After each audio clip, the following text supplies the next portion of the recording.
Hallo allerseits, ich bin Peter Pernsteiner, ich bin heute im Münchner Osten, eigentlich bei einem Spur-1-Treffen, aber hier haben wir jetzt eine Lok, eine Western-Lok in 7,25 Zoll Spurweite und ich begrüße hier den Thomas Marx. Hallo Peter. Der ist eingefleischter Fan der großen Gartenbahn-Parkbahn-Spurweite. Richtig, ja. Wie lange machst du dieses Hobby schon? Ich mache es seit 1979, zwar nicht mit der eigenen Lokomotive, sondern bin da dazugekommen bei einem älteren Herrn, der sehr bekannt ist. Und habe dann irgendwann einmal selber eine Lokomotive gebaut und irgendwie auch die Liebe zu den amerikanischen Vorbildern oder ich finde auch diese, sage ich mal, Western-Lokomotiven recht spannend. Und die Maschine habe ich mir mal aus England dann gekauft. Das heißt also seit 45 Jahren jetzt ziemlich genau dieses Hobby schon. Und diese Parkbahn, die braucht ein bisschen Platz. Wie viel Radius braucht man dann mindestens? Die Maschine wird so ungefähr bei 8 Meter bis 10 Meter Radius fahren können. Auf unserer Clubanlage haben wir 16 Meter, also da sind wir relativ komfortabel verlegt sozusagen. Und diese Lok jetzt, das ist eine sogenannte 440, weil sie keine Nachlaufachsen hat. 4 Räder vorne, 4 Räder als Treibachsen. Und das ist ein Modell aus welchem Material? Aus Stahl, denke ich jetzt mal hauptsächlich? Also der hauptsächliche Werkstoff ist Stahl, also Kessel und so weiter. Zylinder sind aus Grauguss und ansonsten ist noch entsprechende Messingverkleidung drauf. Und dann Holz, dann sehe ich hier auch richtiges Holz. Weil im Original ist eben auch Holz verbaut worden. Führerhäuser waren aus Holz, die Running Boards waren aus Holz, der Pilot Beam, das ist diese Pufferpolyform, war zum Teil Holz, zum Teil auch die Cowcatcher aus Holz. Und man hat auch beim Tender den Rahmen aus Holz gehabt, auch die Drehgestelle aus Holz, so wie es dieser Erbauer aus England auch vorbildgetreu nachgebaut hat. Man hat halt das Holz schwarz angestrichen, weil man natürlich irgendwo den sage mal, Stahleffekt vielleicht imitieren wollte. Ja. Und wie schwer ist dieses Modell? Das Modell, die Lokomotive hat jetzt mit der Kesselfüllung 120 Kilogramm. Ui. Und der Tenner hat 35 Kilogramm, also ohne Wasserfüllung. Passen ungefähr 12 Liter Wasser rein und dann noch entsprechend ungefähr ja, so 5-6 Kilogramm Kohle. Wie lange fährt man dann mit so 5 mit einer Kohlefüllung? Kohle reicht ein bisschen länger als die Wasserfüllung. Wasser ist so nach ungefähr 25 Runden. Eine Runde in Bayern rein sind 250 Meter, ist dann das Wasser aus. Und die wird dann hier so bedient von hier aus? Man sitzt auf dem Tender? Man sitzt hier, ich habe ein Brett, das habe ich heute nicht dabei, der Optik wegen. Dann ist hier vorne ein Fußraster drauf. Man sitzt natürlich nicht jetzt super bequem, aber es ist einfach besser, wenn man einen Eingriff oder einen Zugriff auf die Maschine hat. Und das ist der Dampfregler, sprich, wenn ich den nach links betätige, dann strömt Dampf in die Maschine ein und das heißt, die Maschine fährt dann. Das ist die Steuerung, die steht jetzt auf 0, das ist jetzt vorwärts, kann man dann während dem Fahren auch ein bisschen einziehen und das ist dann rückwärts. Genau. Hier ist die Zylinderentwässerung, Wasserstandsanzeiger, weil es ja eine Livestream-Maschine ist. Dann ist hier der Hilfsbläser und auf der Seite ist der Injektor. Hat man zwar damals noch nicht gehabt, allerdings im Modell ist es halt nur auf die Fahrpumpe angewiesen zu sein, etwas schwierig. Und das Modell wird jetzt hier mit Kohle getrieben, aber ich habe vorher schon mir sagen lassen, das Vorbild ist mit Holz gefahren. Das Vorbild ist mit Holz gefahren. Ganz erkennbar oder gut erkennbar, alle Maschinen, die mit Holz gefeuert waren, haben eben diesen Kurbelschornstein gehabt, um den Funkenauswurf zu reduzieren.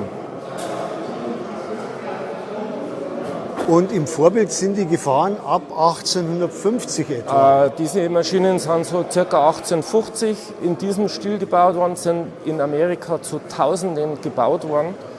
Eben weil einfach ein Riesenbedarf dann aufgekommen ist für die Strecken und, oder für das wachsende Streckennetz. Und dann gibt es hier auch ein historisches Bild von 1869. Genau. Was hat es damit auf sich? Das war ein bestimmtes wichtiges Datum. Das war das wichtige Datum, und zwar ist das die Eröffnung oder die Fertigstellung der transkontinentalen Eisenbahnstrecke in Amerika gewesen. Die ist nach 7 Jahren Bauzeit fertig gewesen. Das ist das Originalbild, als dann eben dieser goldene Schienennagel geschlagen wurde und die Transkontinentalstrecke jetzt fertig war. Spaßigerweise war sie aber noch nicht durchgehend befahrbar, weil nämlich der Missouri-Fluss ziemlich breit ist. Und diese große Brücke ist erst 1872 dann fertig gewesen, und damit war auch die Eisenbahnfahren von Ost- zur Westküste möglich. Und 1869 plus 150 Jahre, das ist dann ein Jubiläum im Jahr 2019 gewesen. Und da gab es dann nochmal eine große Feier anlässlich dieses Jubiläums. Und ich glaube, Märklin hat auch mal in Spur 1 tatsächlich 2 solche Loks und diese Fahne und all das. Genau, also dieses Bild stellt genau diese Geschichte von dem Modellbahnhersteller nach. Beziehungsweise Modellbahnhersteller hat halt die Sache nachgestellt. Das ist das Museum in Amerika, der Promontory Point Summit, wo eben die Transkontinentalstrecke fertig geworden ist. Nachdem die Originalmaschinen, die Jupiter und die 119, ja in Anfang 1910 irgendwie verschrottet worden sind, hat man in Amerika in den 70er Jahren eben diese Maschinen nach Plänen oder das, was man gehabt hat, eben nachgebaut. Und die haben bloß diese kurze Strecke im Museum zu fahren und bilden halt, sagen wir mal, wahrscheinlich jährlich, so wie heute, eben dieses Jubiläum nach. Vom Vorbild aber nochmal zum Modell. Diese 7,25 Zoll Spurweite, die braucht ja einiges an Platz, haben wir schon vorher gehört. In der Nähe von Otterfing, Bayern-Rhein heißt diese Ortschaft, an der ihr fahrt. Genau, da haben wir unsere Vereinsanlage. Die ist ein Oval ungefähr mit 250 Meter Streckenlänge und hat 3,5 Zoll, 5 Zoll und 7,25 Zoll Spurweite. Alles in einem Gleis? Alles in einem Gleis. Das ist praktisch ein Vierschienengleis. Und da toben wir uns am Fahrtag dann aus. Da bringt halt jeder, der Zeit und Lust hat, seine Fahrzeuge mit oder sein Fahrzeug. Ist ja immer ein Transportproblem. Und da haben wir uns am Fahrtag dann. Und diese Lok hier, die hat einige Details. Die hat hier sogar eine Glocke, habe ich gerade gesehen. Genau, ja, die ist natürlich zwar fähig zu klingeln, aber eben noch ohne Betätigungsschnur, so wie es sich gehört eigentlich. Aber irgendwann kommt es. Und mir fällt gerade auf, sie ist auch noch verkehrt rum montiert, weil die Betätigung der Glocke war Heizergeschichte. Und dann müsste der Hebel für die Schnur auf der linken Seite sein. Ja, es gibt immer was man an solchen Loks noch verbessern und überarbeiten genau. könnte. Ja. Und es ist einfach toll, wenn man hier sowas sieht, dass so eine Lok eben tatsächlich auch fährt. Und die transportiert man dann am Hänger oder auf der Ladefläche vom Auto? Also ich habe es jetzt immer im Kombi drin, ist mir fast ein bisschen lieber, weil ich da einfach im Auto ist die Federung etwas besser. Dann springt sie nicht so, beziehungsweise man muss natürlich schon entsprechende Ladungssicherung machen, damit das Ding auch beim Bremsen einem nicht von hinten ins Kreuz reinfährt. Ja.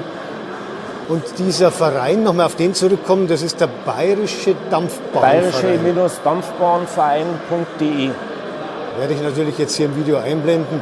Und die führen auch öffentliche Fahrtage durch, Genau. Bei denen man dann vorbeischauen kann? Wir haben einmal im Monat ist immer ein Fahrtag, natürlich, wenn es regnet, fällt das sozusagen aus. Und zwischendrin machen wir ab und zu mal Testfahrten oder treffen sich ein paar Handvoll Mitglieder und fahren einfach.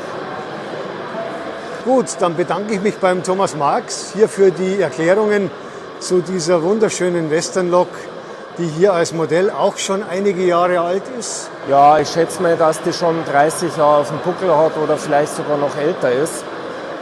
Und deren Vorbild ungefähr 150 Jahre alt sein müsste. 1871 ist die Maschine in der Nähe von New York gebaut worden, genau. Also das Bei einer Vorbild Lokomotivfabrik, Vorbild ja. dieses Modells. Dann. Ja. Gut, dann wünsche ich viel Spaß bei den Fahrtagen mit der großen Spur. Und ich werde mich jetzt dem Spur 1 Treffen hier in München widmen und schauen wir dann diese Modelle an. Da gibt es dann ein separates Video. Danke, Peter.